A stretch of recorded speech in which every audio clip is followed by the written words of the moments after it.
que vai escrever na lápide da sepultura, né? Especialmente quem é mais jovem, como eu. Ninguém pensa nisso. Eu vou dar algumas sugestões para você. Sugestões da internet. Tem tudo na internet lá.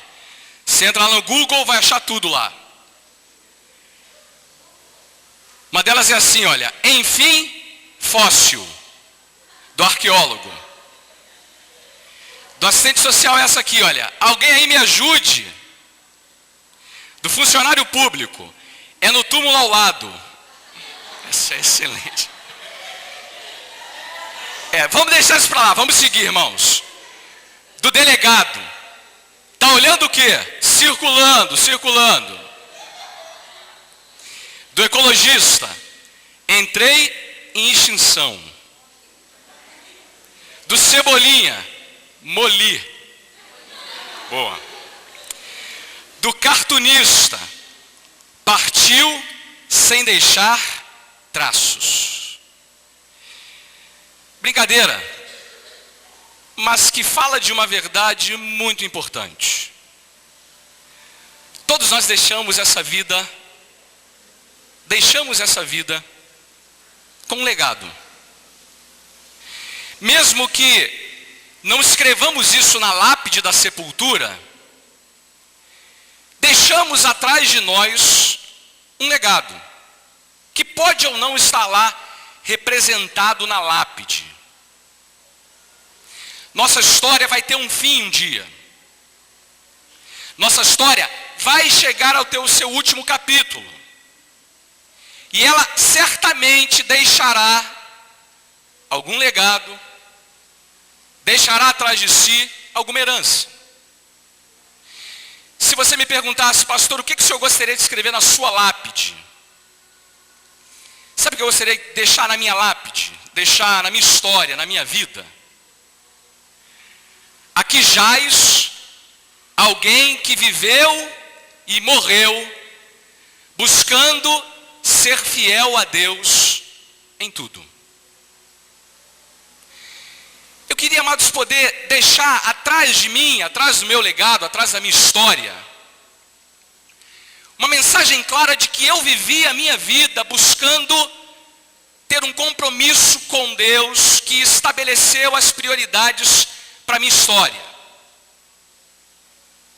E eu sei que eu não estou sozinho nesse anseio. Eu sei que todo mundo que foi alcançado pela graça de Deus e experimentou o amor de Cristo, nutre no seu coração um profundo desejo de ter na sua vida, na sua história, uma manifestação clara de que tal pessoa se importa, se interessa em viver para a glória de Deus. Você sabe que essa questão da fidelidade a Deus é uma das questões mais básicas da nossa relação com Deus que nós servimos. Primeiro, amados, porque nada do que a gente faz na vida tem sentido, tem valor, se não é motivado pela fidelidade ao Senhor. Você lembra que ele falou assim para a gente na sua palavra? Se não for pelo amor, não serve para nada. Não serve para nada. Sabe que o livro de Provérbios chega a dizer, irmãos, que Deus tem prazer naqueles que agem com fidelidade. Veja, não é que ele esteja procurando quem acerta sempre. Ele está procurando quem é fiel. E eu preciso lembrar para os irmãos que hoje em dia tem muita gente preocupada com isso, não. O pessoal quer ser fiel a um monte de coisa, menos a Deus, né? Tem muita gente hoje que está estabelecendo como prioridade na sua vida muitas outras fidelidades. Mas hoje eu quero falar de fidelidade a Deus. Fidelidade que é rara, é joia rara, difícil de encontrar. Mas que a gente encontra num profeta do Velho Testamento. Sabe que a Bíblia chega a dizer que esse homem era tão fiel, mas tão fiel a Deus, ele era tão comprometido com o Senhor, ele levava essa coisa tão a sério, que às vezes parece até dar a entender que ele não tinha nem falha, não tinha nem desvio de caráter, de conduta. Não é verdade, ele não era um homem perfeito. Mas é que a fidelidade dele brilhava de maneira tão intensa, tão verdadeira, tão abrangente, que isso ofuscava essas deficiências que ele tinha. Um profeta que tinha uma fidelidade tão inspiradora, que quando eu tive o meu primeiro filho, eu botei o nome dele como uma homenagem a esse profeta. Por isso que eu chamei o Daniel para orar, Daniel, agora está tudo explicado. Chamei o Daniel de Daniel como homenagem a esse profeta. E eu tenho uma relação muito estreita com esse profeta e com a história que Deus revela na sua palavra sobre ele. Quando eu era ainda um menino, devia ter 13, 14 anos de idade, eu fiz uma dessas peças na igreja. E a peça era chamada assim, Daniel, Dario e Dom Leão. É tudo com D, Daniel, Dario e Dom Leão. Eu lembro até hoje uma fala da peça, que o Dario chegava assim na cova e falava assim, Daniel, tá vendo? Você acordou, irmão, agora. Servo do Deus vivo, pode o teu Deus a quem tu adoras continuamente livrar-te da boca do leão? E quando Daniel nasceu, eu ficava falando isso para ele em casa. Toda vez que eu falava, ele se ligava. E eu, amados, na peça, fazia o papel do leão. Eu não trouxe a foto para você não ficar espantado, mas eu era um sujeito magrinho e usava uma roupa de leão. E a peça era a história de Daniel capítulo 6, contada a partir da perspectiva do leão. O leão começava a peça chorando, porque não tinha conseguido comer o profeta. E eu começava a peça dizendo, ai, ai, ai, ai, ai, ai de mim, que não comi o profeta. E desde esse momento, ainda embaixador do rei, ainda jovem, pequeno na igreja, eu fui confrontado, amados, com a fidelidade desse profeta. Com a maneira desafiadora como ele viveu no seu tempo. E deixou atrás de si um legado. Que eu espero, amados, inspire a mim e a você nessa noite. A buscarmos o mesmo grau de fidelidade que esse homem tinha com Deus. Acho que esse é um desafio para todos nós, jovens, adultos, idosos. É um desafio que eu queria considerar com vocês essa noite. Abra então a sua Bíblia em Daniel capítulo 6.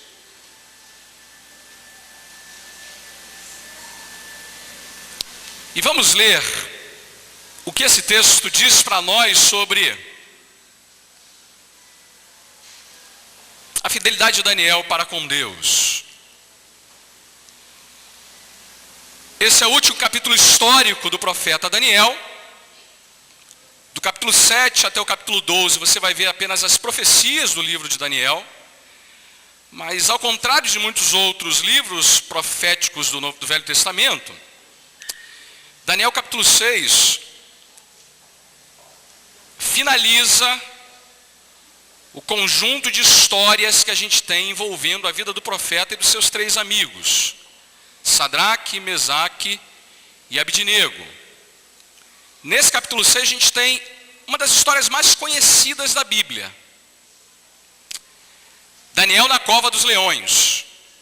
Talvez seja, de todas as histórias da Bíblia, a mais conhecida de todas elas. E o capítulo está dividido em 3 grandes blocos. O primeiro deles, que vai do verso 1 ao verso 9, o texto conta para nós o plano para para aniquilar a vida de Daniel. Depois do verso 10 ao verso 17, a gente tem Daniel sendo lançado na cova dos leões. E aí do verso 18 até o final do capítulo, nós temos o resultado dessa história. Então a minha pretensão é expor todo o capítulo.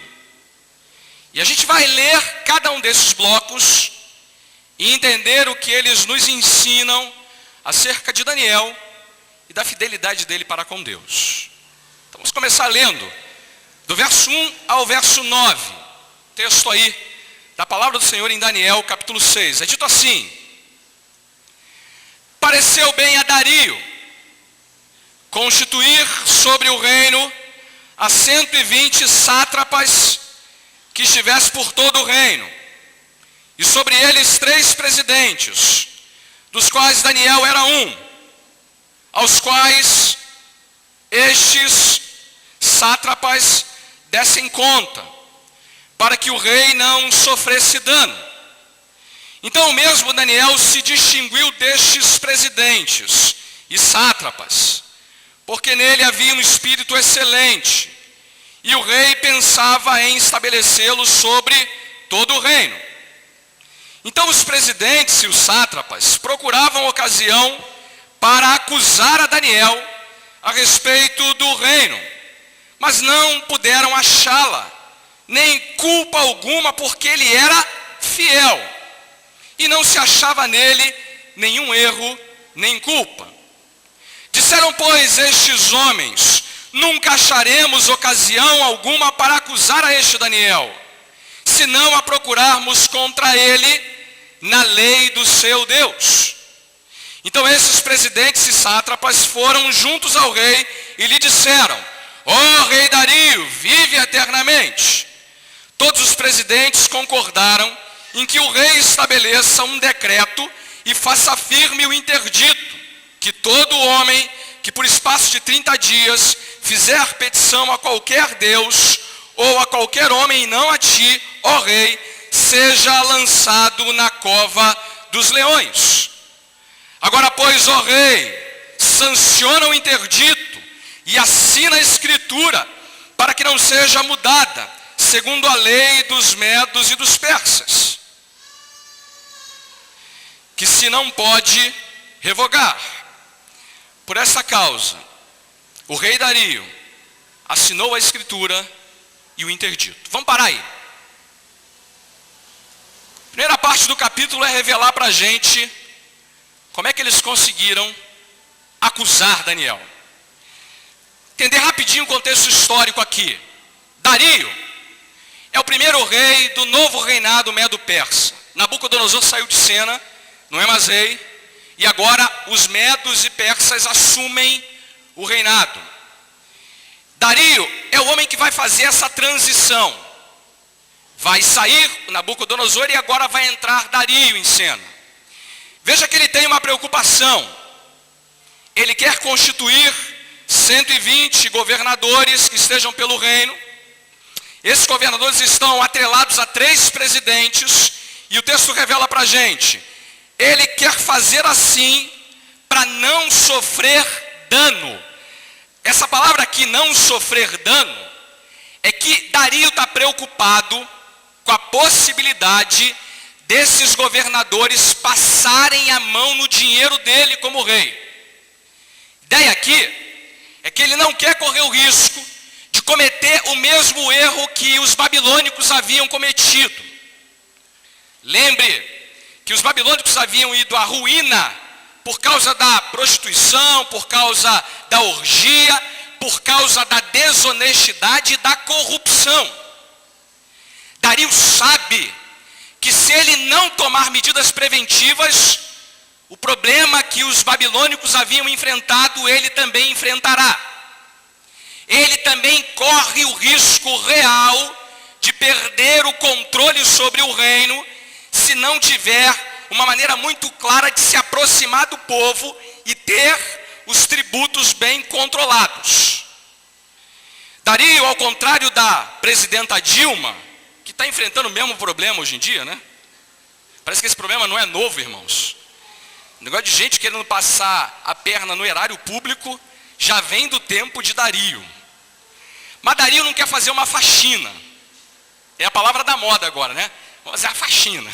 Ele não vai fazer faxina. Ele estabeleceu 3 presidentes. Esses presidentes vão organizar o trabalho dos sátrapas. E ele quer colocar sobre esses 3 presidentes, um presidente que é um homem íntegro. Um homem acima de qualquer suspeita. Quem é esse homem?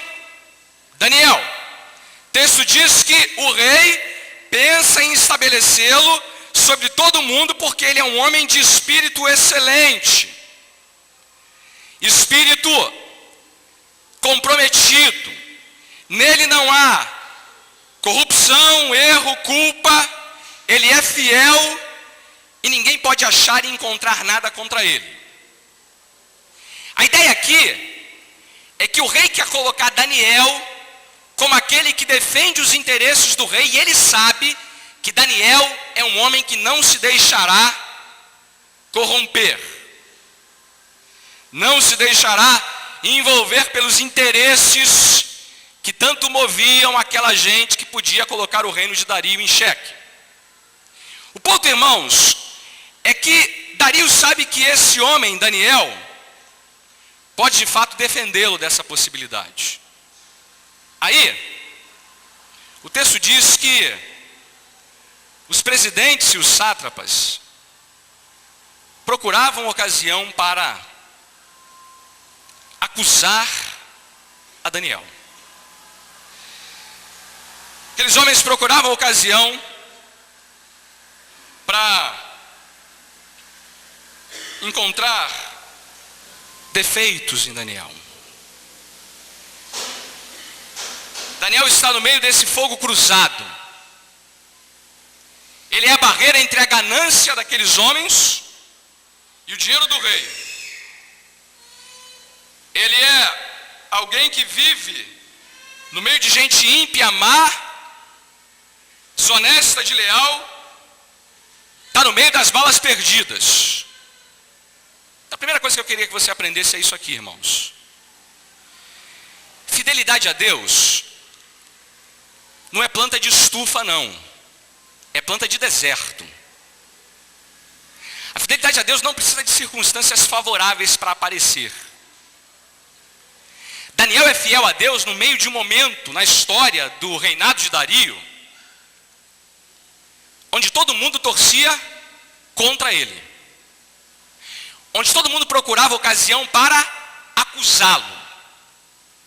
Então a primeira coisa que eu queria que você guardasse sobre a fidelidade desse homem é que ela não precisa de circunstâncias favoráveis.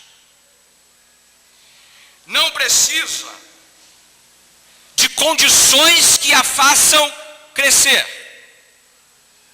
É bom que a gente lembre, irmãos, que mantida aí as devidas proporções históricas, nós continuamos vivendo num tempo muito parecido com o de Daniel. Não é? Parece que todo mundo quer passar a perna no outro. E como diz o outro, farinha é pouca, meu pirão primeiro. Ah, pastor, é muita pressão. É muita dificuldade. O senhor não sabe dos hormônios que eu tenho, pastor. O senhor não sabe das barreiras que eu enfrento. O senhor não sabe dos dias difíceis que eu estou enfrentando. Irmão, para de chorar. Para de chorar. Porque a fidelidade a Deus nasce nesse terreno aí. É nessa hora que a gente mostra de verdade a mesma disposição de Daniel. Não espere que você vai ser fiel a Deus quando tudo melhorar. Esse é um ledo engano. Ledo engano. É nessa hora dos conflitos, das diferenças, dos problemas, da impiedade, da acusação, que Daniel se revela. Segunda coisa é que os inimigos de Daniel sabem que ele é um homem sem preço. Eu gosto dessa expressão aqui. Não tem essa história de que todo homem tem seu preço? Não é assim que se diz? Não é assim que se diz? Qual é o seu preço, irmão? Quanto é que você custa? Até onde você vai? Até onde você está disposto a ir? Quanto tem que oferecer para você ser corrompido? Há quem diga que todo homem tem seu preço, né? Daniel não tinha preço. Ele podia dizer o que a gente ouviu essa noite: custe o que custar, doa quem doer, eu não vou ceder jamais. E veja que os inimigos sabem disso. Nele não se tem culpa nem erro. Ele é um homem fiel. Rapaz, que coisa bonita de dizer de uma pessoa, hein? Aí eles sabem disso, encontraram Daniel. Daniel é uma barreira que... Eu queria encontrar mais Daniéis no Congresso Nacional, irmãos. Mais políticos Daniéis, né? Mas mais crentes Daniéis também. Mais jovens parecido com o profeta. Ele é essa barreira que, olha, só vai passar por cima de mim, só vai passar por cima de mim se me derrubarem. Aí eles criam uma estratégia. Verso 5 diz assim: disseram, pois, esses homens: nunca acharemos ocasião alguma para acusar a este Daniel, se não a procurarmos contra ele na lei do seu Deus. Olha só que estratégia boa, irmãos. Colocaram Daniel entre a cruz e a espada. Eles sabem que a integridade de Daniel resulta da espiritualidade dele, que o compromisso dele com o rei tem a ver com o compromisso dele com Deus, que ele é íntegro, fiel e inculpável, porque ele tem uma relação estreita, verdadeira com Deus dele. A integridade dele resulta do compromisso dele com o Senhor. Então vamos fazer o seguinte: bota Daniel para escolher entre o rei e Deus. Obviamente ele vai escolher quem? Deus. E quando ele escolhe Deus, ele cai na desgraça do rei. E nós conseguimos o que a gente quer. A estratégia é boa. E como é que eles fazem isso? Bajulando, né? Esse negócio de bajular rei também é antigo, irmãos. Estratégia que está lá no jardim do Éden. Foi assim que Satanás fez a humanidade cair em pecado, bajulando. Certamente não morrereis. Vocês serão deuses como Deus é Deus. Dizendo para ele: ó rei, vive eternamente. Coisa bonita, né? Eles querem fazer essa coisa da bajulação. Não, rei, a gente tem aqui uma boa ideia. A ideia é que se tu decretares essa lei aqui, o teu reino vai se unir. Eles vão respeitar o Senhor Rei. Tu vai ter reputação incomparável. As pessoas do reinado vão olhar para ti de uma maneira ainda mais respeitosa, rei.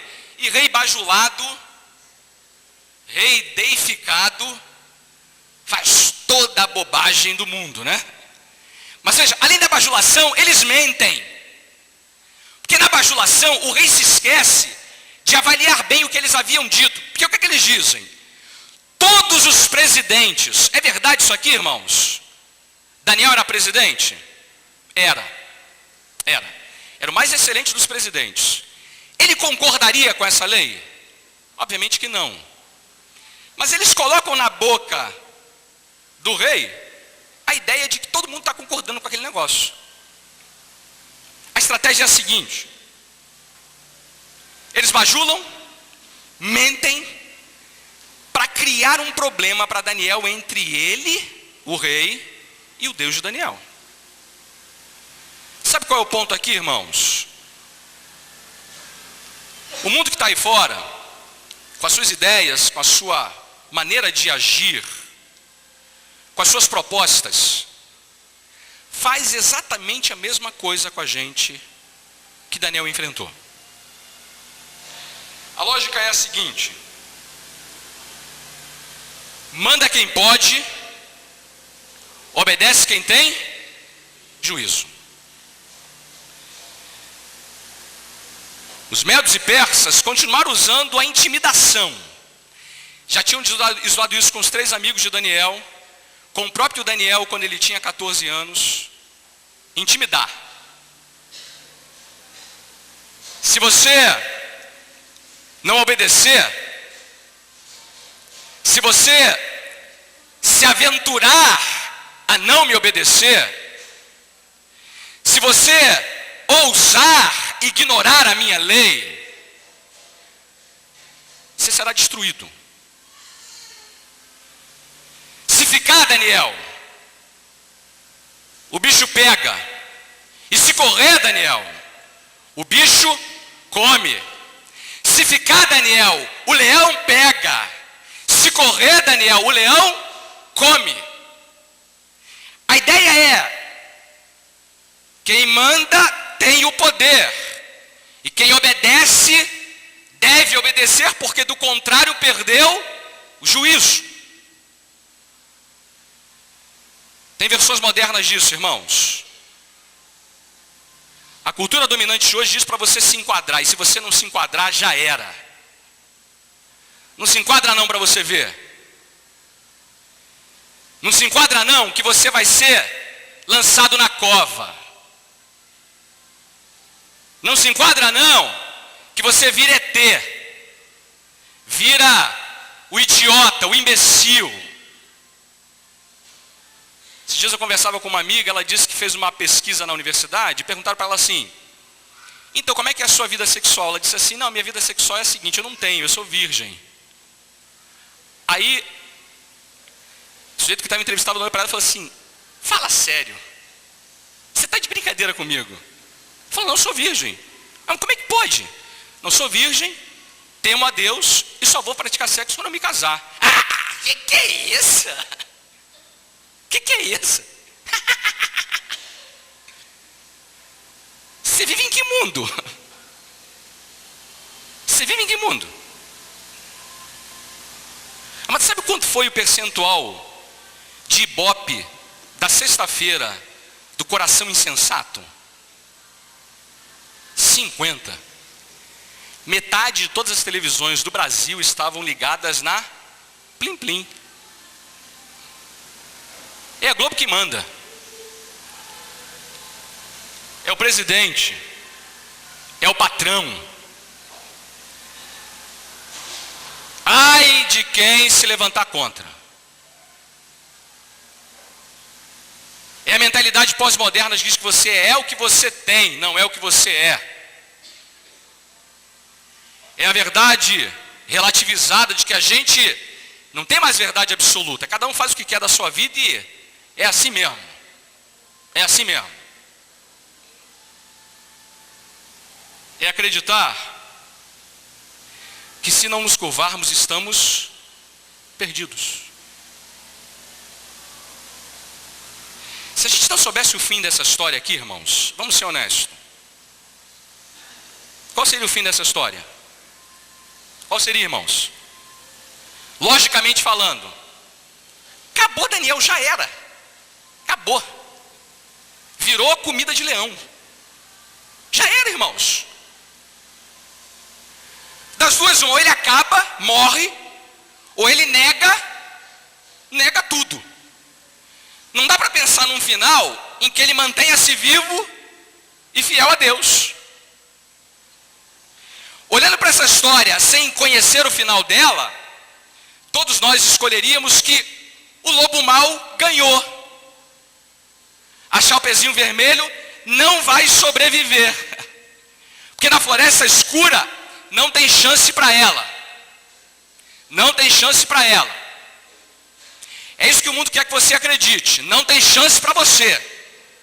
Não se levanta contra a massa porque a gente te esmaga. Acaba contigo. Não vem com essa história de que você é diferente, não. A gente vai te esmagar. E sai da frente, porque a gente vai te esmagar. Você conhece isso? Daniel conhecia também. E como é que ele reage, irmãos? O que ele faz depois de ter ouvido a sentença do rei? Vamos para a segunda parte da história. Daniel na cova dos leões. Verso 10 até o verso de número 17.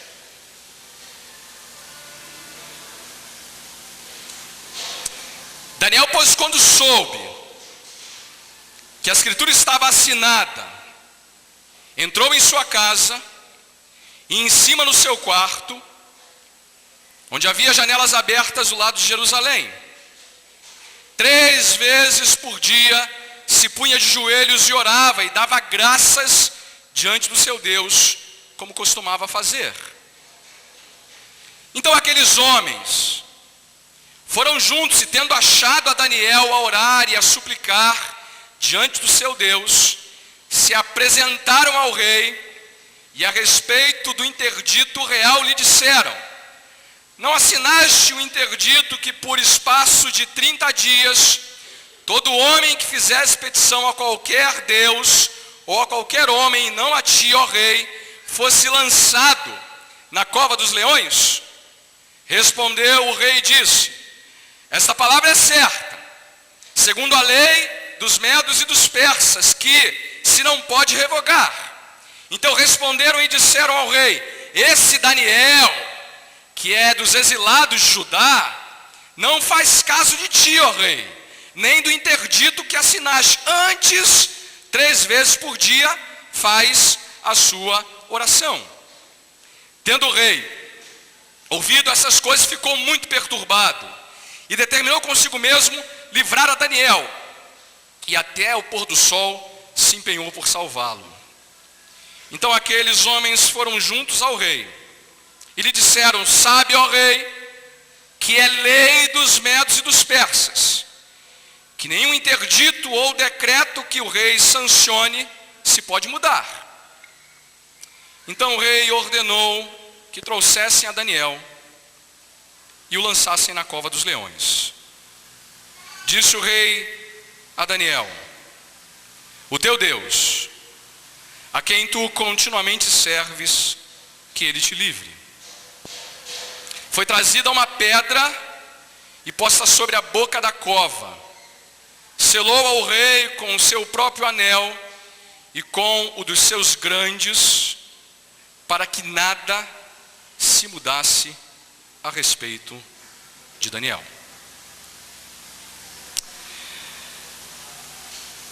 Preste atenção numa coisa aqui, amados. O que Daniel faz logo depois que ele sabe do que está acontecendo?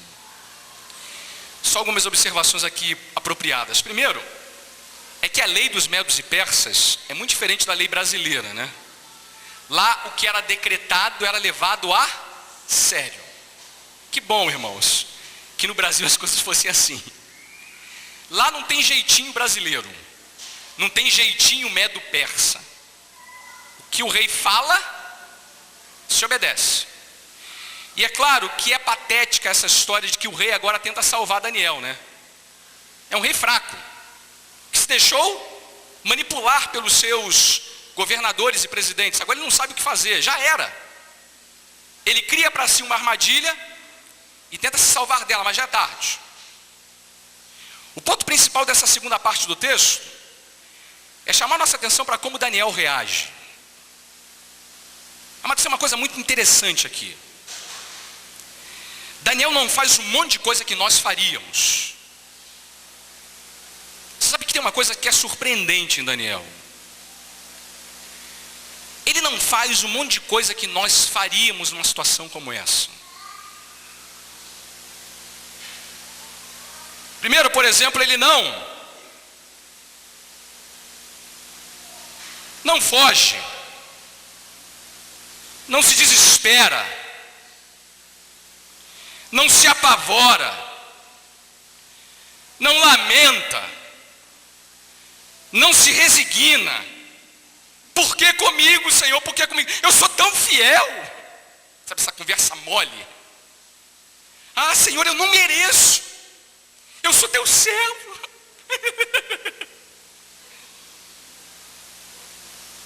Não faz nada disso.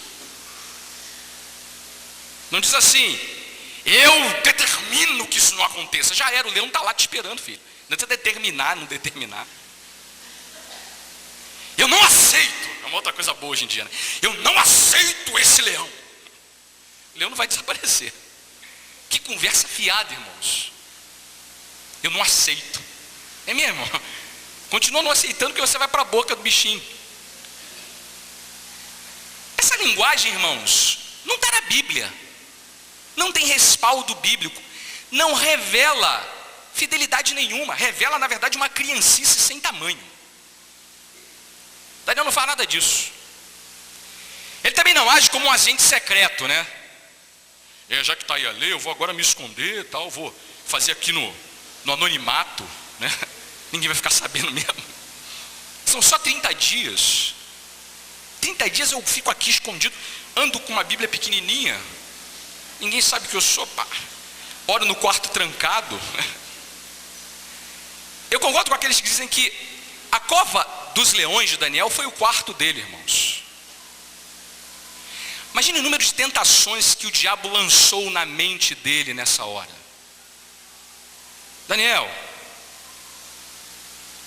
mantenha o seu status, você é um homem tão importante. Não perca tudo isso de uma hora para outra.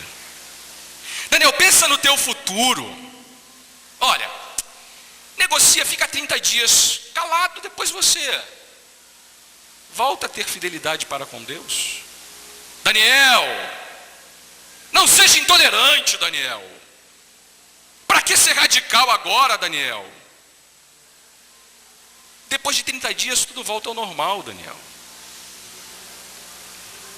Daniel não fez nada disso. O texto diz que quando ele sabe do interdito real, ele entra na sua casa, no seu quarto, 3 vezes ora de joelhos, dando graças a Deus, como sempre costumava fazer. Daniel faz o que é certo, custe o que custar, doa a quem doer. A gente só entende, irmãos, a atitude de Daniel aqui, se a gente olhar e entender que a fidelidade desse homem não foi construída de uma hora para outra, da noite para o dia. Esse homem aprendeu a dizer não para pequenas coisas, para pequenos pecados, para estar pronto para dizer não numa hora tão decisiva como essa. Você lembra quando ele era um jovem de 14 anos de idade ainda? Ele disse para o rei: eu não vou comer das tuas finas iguarias, eu vou comer apenas legumes e beber água, porque eu quero agradar o meu Deus. E o tempo foi passando, irmãos. Você sabe que as coisas não se facilitaram para a vida de Daniel. Parece que quando mais ele orava, mais assombração aparecia, né?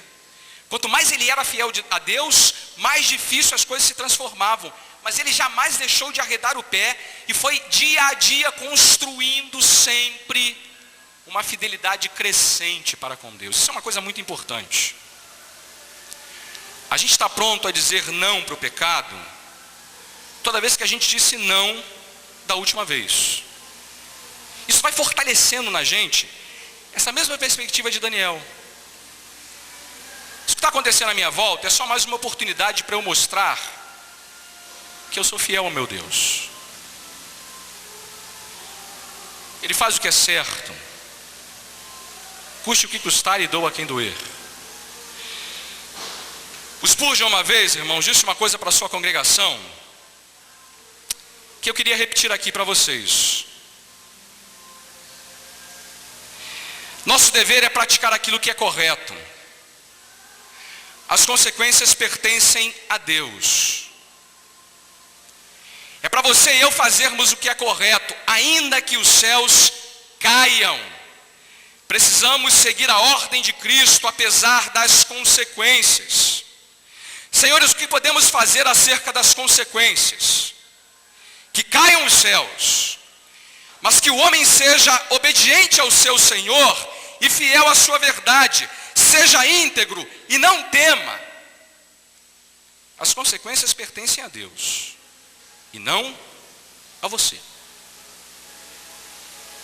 A ameaça de morte, a doença, as circunstâncias, os problemas, não te dão direito de deixar de fazer o que é correto.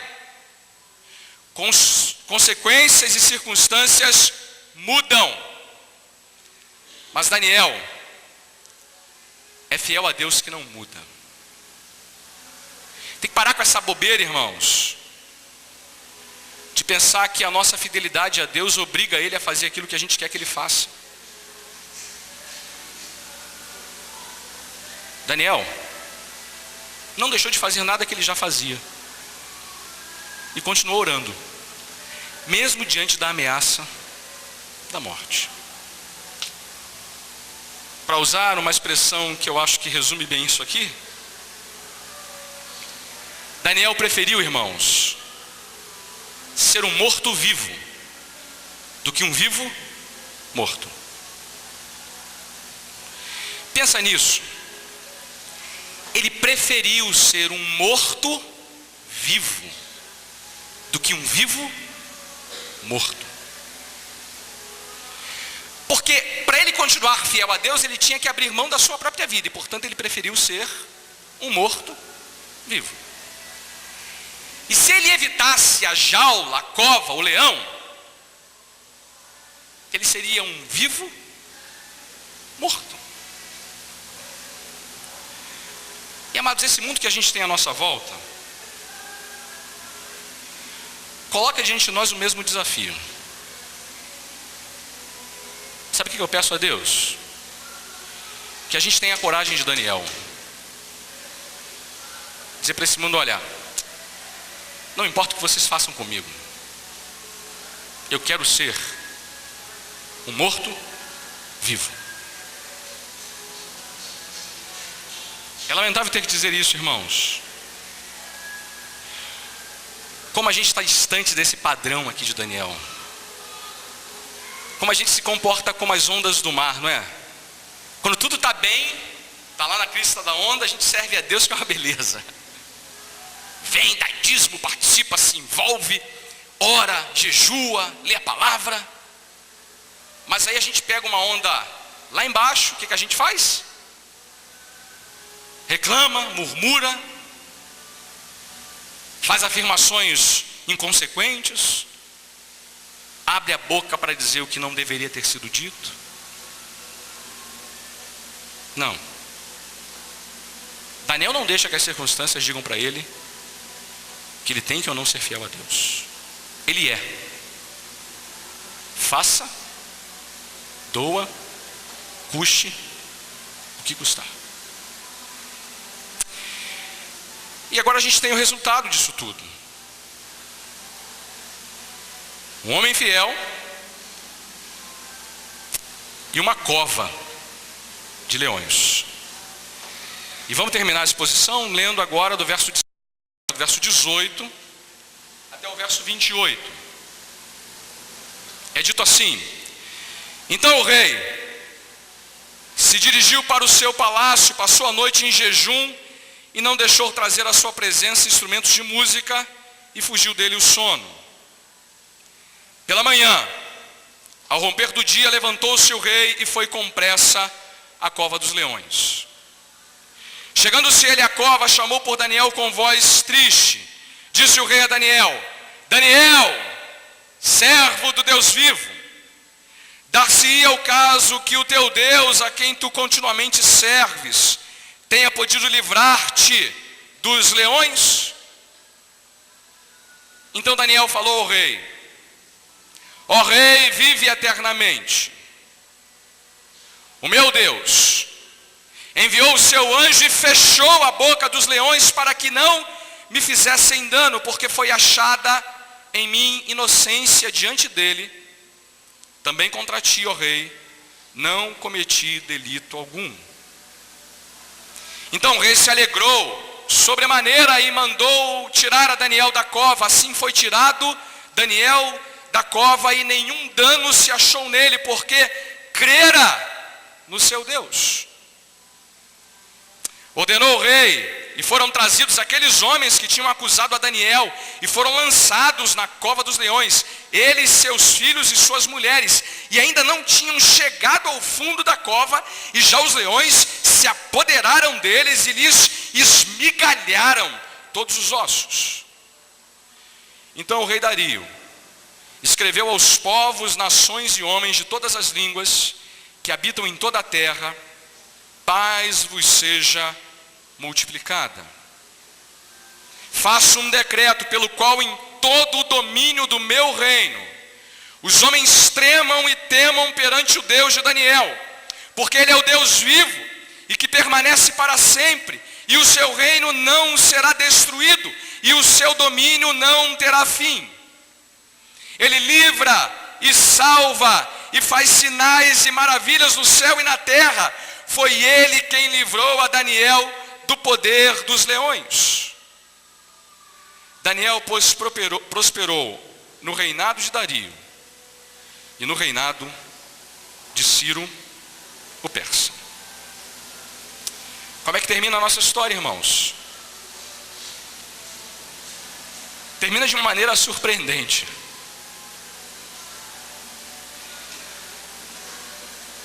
O rei percebe que havia sido enganado, vai lá ver como é que está Daniel. Chama por Daniel e o milagre se revela. Daniel está ileso, íntegro, vivo. O lobo mal perdeu. A Chapeuzinho Vermelha está salva. O inimigo que disse que ia destruir e esmagar, não foi capaz de fazê-lo. Acontece uma coisa terrível.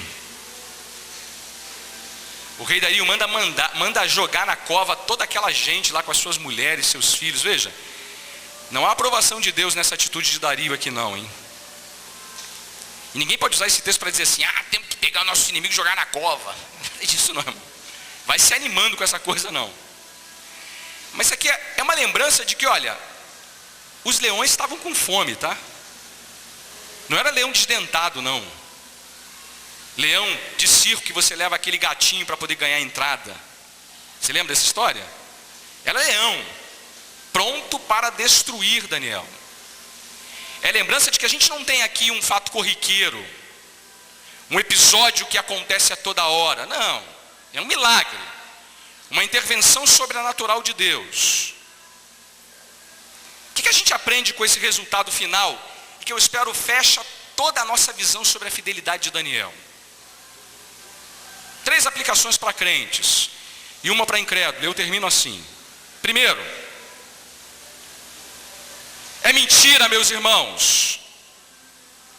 O Daniel, com a sua fidelidade, mostra para nós que o leão não vai nos destruir.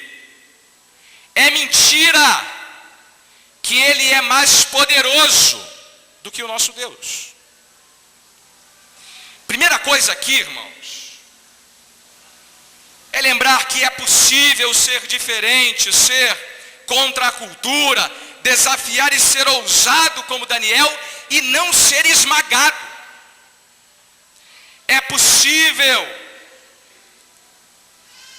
ser fiel, mesmo quando todo mundo interessa-se em fazer o contrário.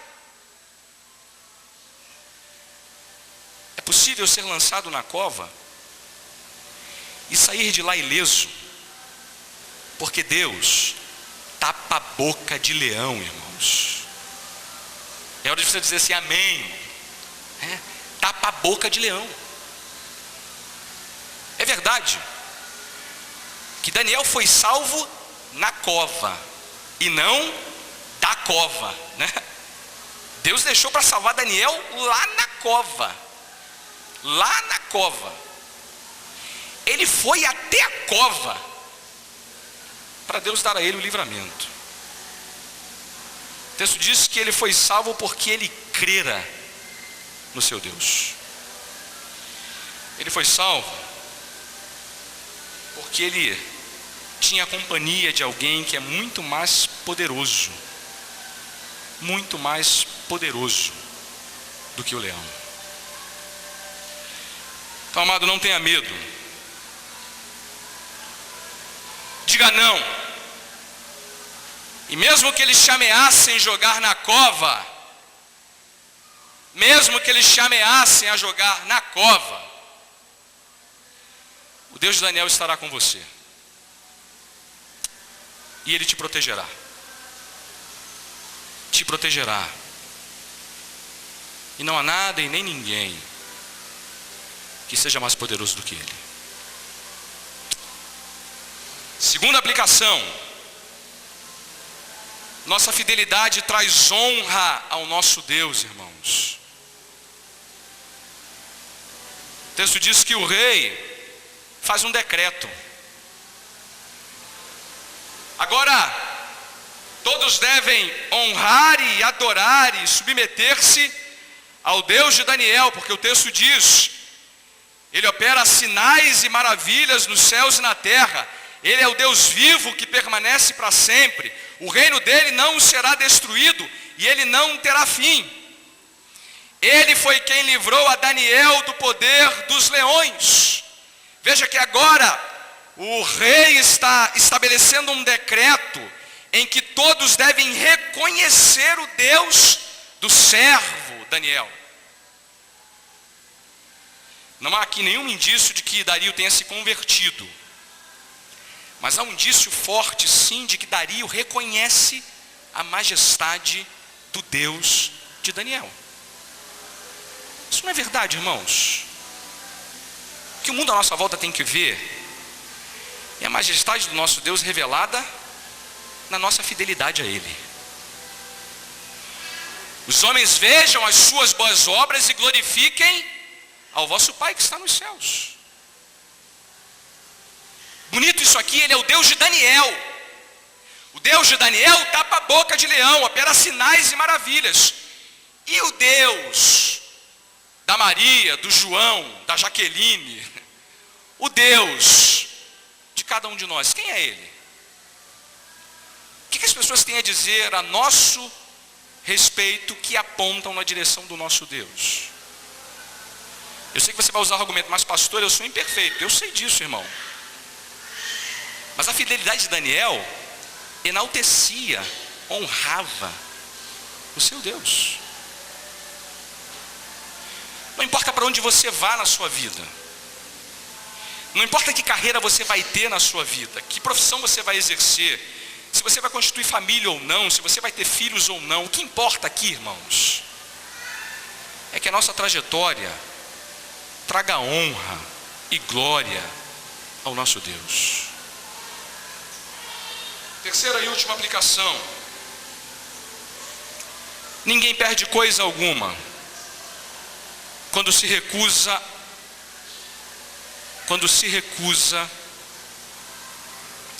a não comprometer a sua fé e a sua fidelidade a Deus. Tem uma coisa belíssima aqui, irmãos. O texto diz no verso 28, Daniel, pois, prosperou. Vocês achavam que ia acabar comigo, né? Achavam? Achavam que os leões iam me comer, que eu ia ser destruído. Lê do engano. Eu não só sobrevivi, como Deus me honrou. Daniel permanece prosperando e crescendo, porque não abriu mão da sua fidelidade para com Deus. Aprenda isso, irmão. Você não perde nada, absolutamente nada, se você preserva a sua fidelidade para com o Senhor. Por mais que o mundo, a carne e o diabo digam o contrário, Deus honra a quem honra a Ele. E mesmo que você não receba essa honra nessa vida, eu lhe garanto que as aflições do tempo presente não são para serem comparadas com a glória que há de ser revelada em nós, que somos o povo do Senhor. Não perca de vista jamais que Deus jamais deixa de honrar aqueles que honram o seu nome. Aqueles que ainda não creem no Deus de Daniel, e me refiro a eles apenas com uma aplicação. Esse texto é um chamado a crer no Deus de Daniel. Esse texto é a lembrança de que a gente só pode matar um leão por dia na companhia desse Deus. De que sem ele, sem o Deus de Daniel, nós somos presa fácil para o leão que anda ao nosso derredor, esperando a quem ele possa tragar. E eu não quero amedrontar ninguém não, mas quero lembrar que nenhum de nós está protegido da investida desse leão, se não estivermos cobertos, protegidos e salvos no Senhor Jesus. Você que está aqui e não crê no Deus de Daniel, meu chamado a você é que você entregue-se a Ele, entregue a sua vida a Ele, dependa dEle como Senhor e Salvador da tua história, do teu caminhar. Esse Deus continua operando sinais e maravilhas nos céus e na terra. Foi Ele quem livrou Daniel do poder dos leões. E Ele continua livrando pecadores do poder do leão, através do seu Filho Jesus. Creia em Cristo, e você encontrará salvação eterna para a sua alma. Feche seus olhos, vamos falar com o Senhor.